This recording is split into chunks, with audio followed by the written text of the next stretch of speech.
Hey guys, আজকে আমি যাচ্ছি চিনার পার্ক লোকনাথ মন্দির। কার কপি করলাম বলো? টুপটাপ বৃষ্টির মধ্যে যাচ্ছি লোকনাথ বাবার দর্শন। আর ইমাজিন ফিলিংসটা ঠিক কেমন আছে। চলে এসেছি, এখন নেব ডালা। কদিন আগে বাসের থেকে একজন জিজ্ঞেস করলো না মন্দির কটায় খুলবে, আমি সেই ব্যক্তি। হি হি হি, এই বদমাইশিটা করেছিলাম বাসে বসে। গত 1 বছর আগের থেকে ইচ্ছা আমি লোকনাথ বাবার মন্দিরে আসবো।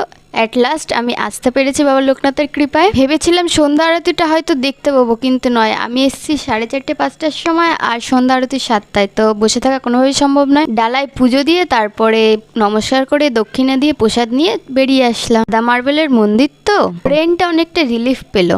তারপর আবার বাসে উঠে চললাম বাড়ির দিকে। আমি ফাস্টিং রাখিনি, কেন সেরকম ভাবে অঞ্জলি টঞ্জলি তো দেওয়া সম্ভব নয়। তাই একটু বাইরে থেকে চাউমিন নিয়ে আসলাম, ভাই বোন সবাই ছিল। বাড়িতে আস্তে আস্তে পুরোই ভিজে গেছি। চলো আজকের ভিডিও এই পর্যন্ত, বাই।